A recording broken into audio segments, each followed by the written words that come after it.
Navždy nás opustila Bianka, navždy nás opustila Bianka. Mladé dievča plné života, ktoré malo všetko ešte len pred sebou.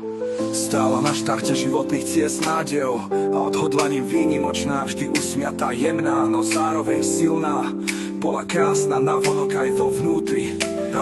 Dievča s očami plnými snov, so srdcom oddaným láske ku koňom s vôľou, víťaziť a kráčať vlastnou cestou. Dievča s očami plnými snov, so srdcom oddaným láske ku koňom s vôľou, víťaziť a kráčať vlastnou cestou. Dievča, ktoré na konských parkourových pretekoch často víťazilo, lietalo s vetrom vo vlasoch ponad prekážky. Tak sedle ako aj v živote, len ten najťažší pretek života, ten, ktorý nevidno, ten už žiaľ nedokončila.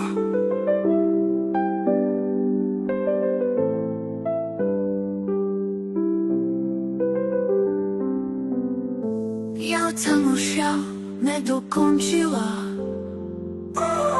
Dievča s očami plnými snov, so srdcom oddaným láske ku koňom s vôľou, víťaziť a kráčať vlastnou cestou.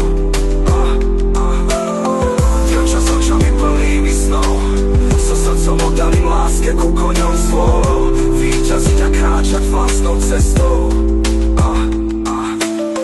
Dievča s očami plnými snov, so srdcom oddaným láske ku koňom s vôľou, víťaziť a kráčať vlastnou cestou.